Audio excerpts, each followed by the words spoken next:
ನನಗೆ ಜನ್ಮ ಕೊಟ್ಟಂತ ತಾಯಿಯ ಎಲ್ಲ ರೀತಿಯ ಅಂತಿಮ ವಿಧಾನಗಳನ್ನು ಮುಗಿಸಿ ಕೂತಿದ್ದೀನಿ. ಅವರು ನನಗೊಬ್ಬಳಿಗೆ ತಾಯಿಯಲ್ಲ, ಅವರು ಮಹಾನ್ ತಾಯಿಯಾಗಿದ್ದರು. ಇಡೀ ರಾಜ್ಯಕ್ಕೆ ಇದ್ರ ಅಂತ ಅನಿಸುತ್ತೆ. ಯಾಕೆಂದರೆ 3 ದಿವಸದಿಂದ ನಾನು ನೋಡಿದ್ದು ಸಾಮಾನ್ಯ ಜನರಲ್ಲಿ ನೋಡಿಲ್ಲ. ಅವರಿಗೆ ಮನಸ್ಸು ತುಂಬ ಪ್ರೀತಿಯಿಂದ ಬಂದ ನನ್ನ ತಾಯಿ ಮುಖ ನೋಡಿದಂಥ ನನ್ನ ತಾಯಿ ಬಂಧುಗಳನ್ನೇ ನಾನು ನೋಡಿದ್ದು. ಪ್ರತಿಯೊಬ್ಬರ ಮುಖದಲ್ಲೂ ನನ್ನ ತಾಯಿ ಬಗ್ಗೆ ಪ್ರೀತಿ, ಪ್ರೇಮ, ಗೌರವದಿಂದನೇ ಹೋದಂಥದ್ದನ್ನು ನಾನು ನೋಡಿದೆ. ಅದರಿಂದ ಅವ್ರು ನನಗೊಬ್ಬಳಿಗಾಗಲಿ ಅಥವಾ ನನ್ನ ಒಡಹುಟ್ಟಿದವ್ರಿಗೆ ಮಾತ್ರ ತಾಯಿ ಆಗಿರಲಿಲ್ಲ. ಈ ರಾಜ್ಯದ ಅನೇಕ ಜನ ಹೆಣ್ಣು ಮಕ್ಕಳಿಗೆ, ಗಂಡು ಮಕ್ಕಳಿಗೆ ತಾಯಿ ಥರ ಭಾವನೆ ಕೊಟ್ಟು ಹೋದಂಥ ಮಹಾನ್ ಚೇತನ ಅಂತ ನಾನು ಹೇಳ್ತೀನಿ. ಚೆನ್ನಮ್ಮ ಅವರ ದಾಂಪತ್ಯದ ಬಗ್ಗೆ ಹೇಳೋದಾದ್ರೆ ಮೇಡಮ್, 72 ವರ್ಷ ಸುದೀರ್ಘ ದಾಂಪತ್ಯ ಜೀವನ, ಅದೇ ಪ್ರೀತಿ, ಅದೇ ಖಂಡಿತ. ಅವರು ನಾವು ಚಿಕ್ಕ ವಯಸ್ಸಿಂದ ಯಾವಾಗಲೂ ಜಗಳಾಡಿದ್ದೇ ನಾವು ನೋಡಿಲ್ಲ. ಏಕೆಂದರೆ ಅಪ್ಪನಿಗೆ ರಾಜಕೀಯ ಒತ್ತಡದಲ್ಲಿ ಏನಾದರೂ ಅವರಿಗೆ ಮನಸ್ಸಿನಲ್ಲಿ ವ್ಯತ್ಯಾಸ ಆಗಿ ಕೋಪ ಬಂದರೆ ನಮ್ಮಮ್ಮ ಯಾವತ್ತೂ ಮಾತಾಡ್ತಿರ್ಲಿಲ್ಲ. ಅವ್ರೇನೇ ಹೇಳಿದ್ರು ಸುಮ್ಮನೆ ಇರ್ತಿದ್ರು. ನಮ್ಮ ತಂದೆ ಅವರೇ ಒಂದು ಸ್ವಲ್ಪ ಹೊತ್ತಂದ್ರೆ ಅಯ್ಯೋ ನಾನು ಏನಕ್ಕೆ ಸಿಟ್ಟು ಮಾಡ್ಕೊಂಡೆ, ಅವಶ್ಯಕತೆ ಇರಲಿಲ್ಲ. ಹಾಗೆ ಅವರಿಬ್ಬರು ಯಾವತ್ತೂ ಯಾವುದಕ್ಕೂ ಜಗಳಾಡಿದ್ದಂತೂ ನಾನು ನೋಡಿಲ್ಲ, ಜಗಳಾಡಿದ್ದು ನೋಡಿಲ್ಲ. ಈಗ ನೋಡಿದ್ದೀನಿ, ನನಗೊಂದು ಹೆಣ್ಮಗಳು ಹೇಳ್ತಿತ್ತು, ನಂಗೆ ಕೋಪ ಬಂದರೆ ನನ್ನ ಗಂಡನ ಜೊತೆ 3 ದಿವಸ ಮಾತಾಡಲ್ಲ ಅಂತ. ಹಂಗೆ ಅವ್ರ ಮಾತು ಬಿಟ್ಟ ದಿನಗಳೇ ಇಲ್ಲ, ಯಾವತ್ತೂ ಇಲ್ಲ. ವಿಡಿಯೋಗಳು ಮೇಡಮ್, ಹಳೆ ವಿಡಿಯೋಗಳು, ತಿಂಡಿ ತಿನ್ನಿಸ್ತಾ ಇರುವಂಥದ್ದು ಚೆನ್ನಮ್ಮ. ಅದು ಇತ್ತೀಚಿನ ದಿನದಲ್ಲಿ ನಮ್ಮ ತಾಯಿಗೆ ಆರೋಗ್ಯ ಸಮಸ್ಯೆ ಇದ್ದಾಗ ಅವರಿಗೆ ಮನಸ್ಸಿಗೆ ತುಂಬ ನೋವಾಗೋದು.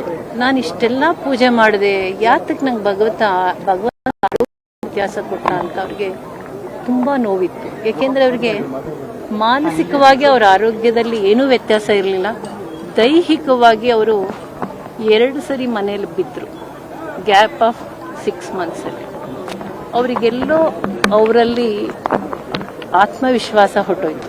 ಮತ್ತೆ ಪದೇ ಪದೇ ಬಿದ್ದರೆ ಸಮಸ್ಯೆ ಆಗುತ್ತೆ ಅಂತ ಅವರು ಓಡಾಡೋದಕ್ಕೆ ಬಿಟ್ಟುಬಿಟ್ರು. ಅದರಿಂದ ಅವರಿಗೆ ಸಪೋರ್ಟ್ ಇರದೆ ಎದ್ದು ನಿಲ್ಲೋದು, ಓಡಾಡೋದು ಆಗ್ತಿರ್ಲಿಲ್ಲ. ಅಂಥದ್ದಿಂದಲೇ ಅವ್ರು ಊಟ ಮಾಡೋಕ್ಕೆ ಹಠ ಮಾಡೋರು. ಅಪ್ಪ ಪಕ್ಕದಲ್ಲಿ ಬಂದು ಕೂತ್ರೆ ಅವ್ರ ಮಾತಿಗೆ ಗೌರವ ಕೊಟ್ಟು ಊಟ ಮಾಡ್ತಾರೆ. ಅದರಿಂದ ನೋಡಿ, ಇದು ಅಮ್ಮ ಒಂದು ಕಾಲದಲ್ಲಿ ಅವರಿಗೆ ತಾಂಬೂಲ ಕೊಟ್ಟು ವಿಳ್ಯದೆಲೆ ಕೊಟ್ಟಿರೋದು ನೀವು ಅದೊಂದು ವಿಡಿಯೋ ನೋಡಿರ್ಬೋದು. ಅವರೇ ವಿಳ್ಯದೆಲೆ ತೆಗೆದು ಮಡಿಸಿ ಕೊಟ್ಟಿರೋದು. ಅದರಲ್ಲಿ ಅವ್ರ ಆ್ಯಕ್ಷನ್ನು ನೋಡಿ ಅಮ್ಮಂದು, ಅಯ್ಯೋ ನೀವು ಹಿಂಗೆ ಮಾಡ್ತಿದ್ದೀರಾ, ದಟ್ಸ್ ವಾಟ್ ಹರ್ ವರ್ಡ್ಸ್, ಅಯ್ಯೋ ಅಂತ. ಹಾಗೆ ಅಂದರೆ ಒಂದು ಕಾಲದಲ್ಲಿ ಅಂತ. ಆದರೆ ಅವರು ಮಹಾಪುಣ್ಯವಂತ ಅನಿಸುತ್ತೆ. ಅವರಂಥ ಪ್ರೀತಿ ಗೆದ್ದಿದ್ರು ನಮ್ಮ ತಂದೆದು, ನಮ್ಮ ತಾಯಿನೂ ಅಷ್ಟು. ಅವ್ರ ಬಗ್ಗೆ ಎಲ್ಲೂ ಒಂದು ಸಣ್ಣ ಚಕಾರ ಕನಸಲ್ಲೂ ಸಹ ಹೇಳ್ತಿರ್ಲಿಲ್ಲ ಅನ್ಸುತ್ತೆ ಯಾವತ್ತೂ.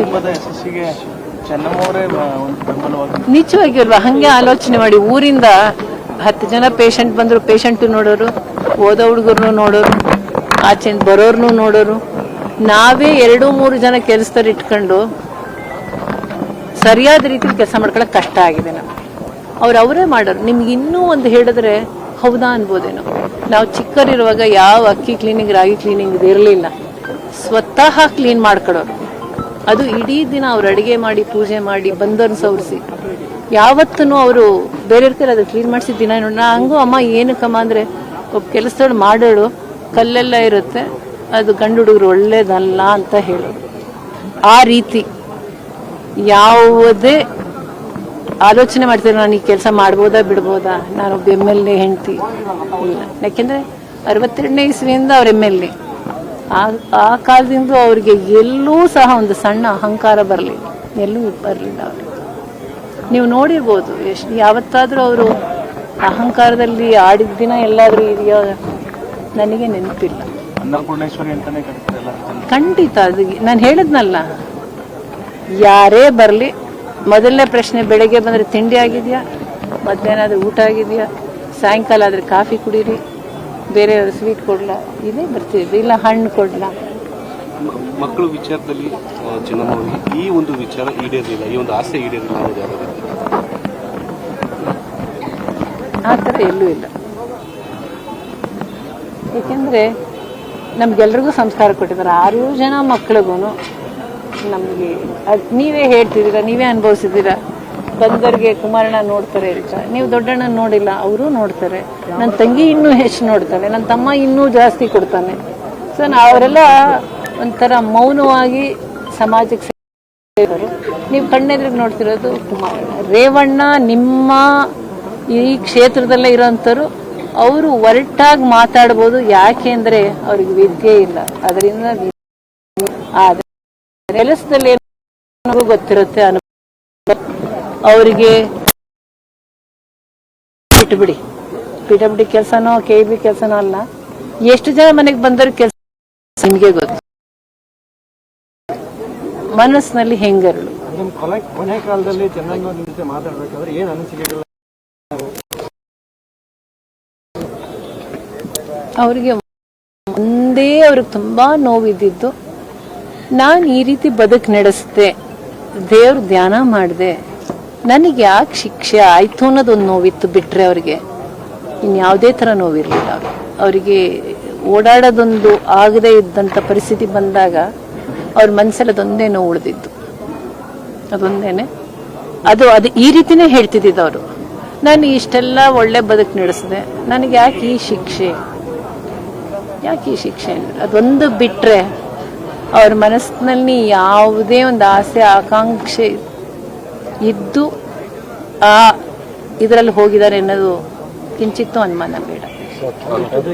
ಇವತ್ತು ನಿಮಗೆ ಫಲ ಕೊಟ್ಟಿದೆ ಅಂತ ಅನಿಸ್ತಾ ಮೇಡಮ್, ಇಷ್ಟು ಜನ ನೋಡಿ ಅವರ. ನಾನು ಹೇಳೋದು ಅವರು ದೈವದ ಆರಾಧನೆ ಒಂದು ಕಡೆ ಆದರೆ, ನಾನು ಹೇಳಿದ್ನಲ್ಲ, ಬಂದಂತ ಜನರಿಗೆ ಸತ್ಕಾರ ಮಾಡಿದ್ದು ಇನ್ನೊಂದು ಕಡೆ, ಸಹಾಯ ಮಾಡಿದ್ದೊಂದು ಕಡೆ. ಅದೇನೆ ಅವರಿಗೆ ಇವತ್ತಿನ ದಿವಸ ಶ್ರೀರಕ್ಷೆ ಆಗಿದ್ದು. ಎಲ್ಲರನ್ನೂ ಒಂದು ಮಟ್ಟಕ್ಕೆ ಗುರಿ ಮುಟ್ಟಿಸಿರೋದು. 6 ಜನನ ಒಂದು ಗುರಿ ಮುಟ್ಟಿಸಿದ್ದಾರೆ ಅಂದರೆ ಅದು ಅವರ ಸೇವೆ, ಸತ್ಕಾರ, ತ್ಯಾಗದ ಜೀವನ ಮತ್ತು ಅವರ ಪ್ರಾರ್ಥನೆಗಳೇ ನಮಗೆಲ್ಲ ಶ್ರೀರಕ್ಷೆ.